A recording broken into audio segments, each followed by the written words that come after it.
యేసుక్రీస్తు సిలువ యొక్క విలువ మనకు అర్థం కావాలంటే ముందుగా యేసుక్రీస్తు ఈ లోకానికి రాకమునుపు ఆయన కలిగి ఉన్న మహిమ ఏంటి మనం అర్థం చేసుకోవాలి.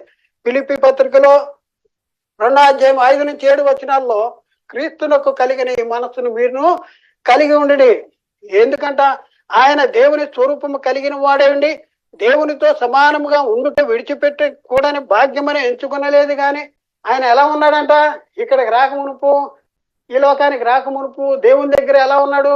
ఆది యందు వాక్యం ఉండెను, వాక్యము దేవుని యందు ఉండెను, వాక్యము దేవుడే ఉండెను. దేవుడి దగ్గర ఉన్నాడు. ఏ దేవుడైనా ఈయనే దేవుడు, ఆయనే దేవుడు. ఒకసారి ఆలోచింది, దేవుని దగ్గర ఉన్న వాక్యమైన దేవుడు ఎవరు? ఆయన కుమారుడు. ఎందుకంటే ఆ వాక్యమే శరీరధారియే కృపా సంపూర్ణంగా మన మధ్య నివసించను. తండ్రి వలన కలిగిన అద్వితీయ కుమారుని మహిమ వల్లే మనమును ఆయన మహిమను కనుగొంటుమే. ఈయన తండ్రి వలన కలిగిన అద్వితీయ కుమారుడు. దేవుని దగ్గర ఉన్న వాక్యమైన దేవుడు ఎవరంటే తండ్రి వలన కలిగిన అద్వితీయ కుమారుడు. ఆయన కూడా దేవుడే. ఎవరంటే కుమారుడైన దేవుడు. కుమారుడైన దేవుడు ఎక్కడుంది అంటే ఇది అనగనగా ఒక కథ కాదు. కొంత అచ్చట కొంత ఇచ్చట ఉంటుంది.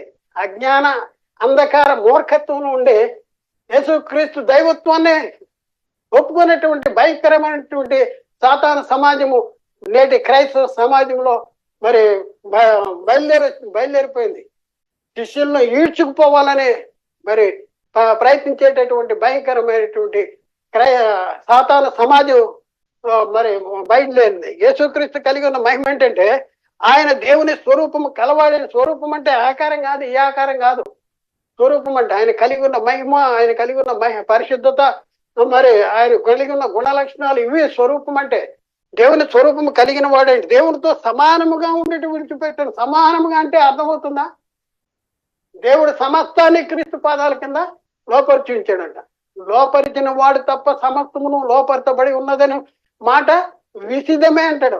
అంటే దేవుడు తన్ను తప్ప వీళ్ళన్నీ కూడా క్రీస్తు పాదాల కింద లోపరిచాడు.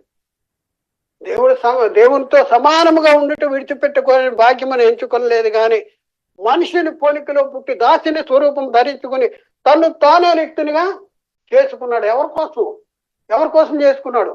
దేవుని స్వరూపం గలవాడు, దేవునితో సమానంగా ఉన్నవాడు. ఎక్కడ వేలాడాడు? సిలువలో వేలాడాడు. ఎందుకో? నీ కోసం, నా కోసం, మన కోసం. మనము చేసిన పాపములు ఆయన మీద వేయబడి మన పాపాల కోసం మన పాపాలను ఆయన భరించాడు సిలువలో. ఒకసారి ఆలోచించి, సిలువ యొక్క విలువ నువ్వు గుర్తించగలిగావా? ఆయన ఎలాంటి మహిమ కలిగిన వాడు. ఇంకా చాలా సంగతులు ఉన్నాయి. ఫిలిప్పీ పత్రిక 2:6-7 ఆయన దేవుని స్వరూపము కలవాడండి.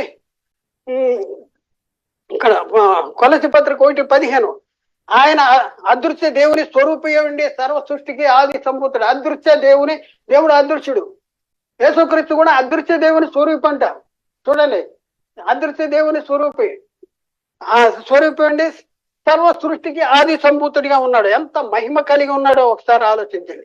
కొలసి పత్రిక 1:16 ఏలైనగా ఆకాశమందున్నవేనను భూమి ఎందున్నవేనను దృశ్యమైనవి గాని అదృశ్యమైనవి గాని అది సింహాసనములైనను ప్రభుత్వములైనను ప్రధానులైనను అధికారములైనను సర్వమును ఆయన ఎందుకు సృజించబడిన సర్వమును ఆయన ద్వారా ఆయన్ని బట్టి సృజించబడి. చూడాలి, అన్ని కూడా కలిగి ఉన్నది ఏది ఆయన లేకుండా కలిగేది. దృశ్యమైంది, అదృశ్యమైంది, ప్రతిదీ కూడా ఆయన వల్ల. ఎందుకు సిలువలో వేలాడాల్సి వచ్చింది? నీకోసం బిడ్డ, నీకోసమే. మరి ఆ సిలువ యొక్క విలువని గుర్తించగలిగేవా? సిలువలో యేసుక్రీస్తు సిలువలో మనకి వచ్చిన మహిమ, ఆశీర్వాదాలు, దాని విలువ అనేది నువ్వు గుర్తించావా? ఏడుస్తున్నావు, అయ్యో యేసు బాబా నా కోసం సెలవెక్క అంటాడు. మరి నీ జీవితం మార్చుకుంటున్నావా? ఒకసారి ఆలోచించండి. సిలువ యొక్క విలువ గుర్తించగలిగినప్పుడే మన జీవితం. ఆయన ఎలాంటి మహిమ కలిగి ఉన్నాడు. ఎందుకు? నీ కోసం దాసిన స్వరూపం మనిషిని పోలికలో తను తాను రిక్తునిగా చేసుకోవాల్సిన పరిస్థితి వచ్చింది. ఒకసారి ఆలోచింది. కొలసి పత్రిక 1:17 ఆయన అన్నింటికంటే ముందు ఉన్నవాడు, ఆయన సమస్తానికి ఆధారభూతుడు.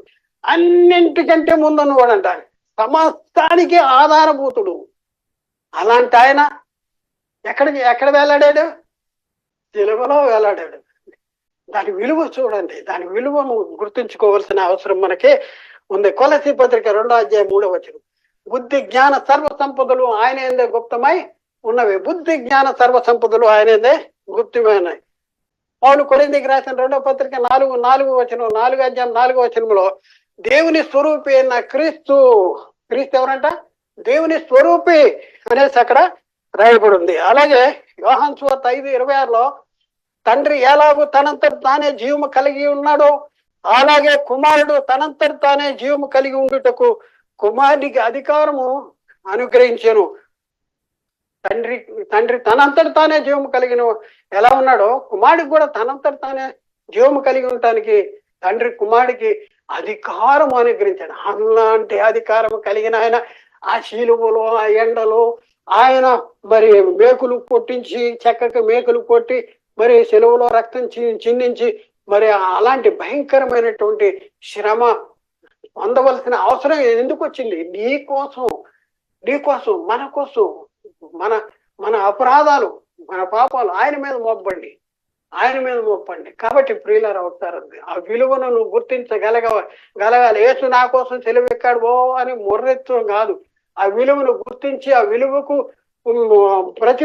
ఫలితార్థంగా మన జీవితాలు మార్చుకుని మరి దేవుడు కోరుకున్నట్టు మన జీవితాన్ని దేవుని చిత్తానుసారంగా నడిపించుకోవలసినటువంటి అవసరం మనకి ఉంది.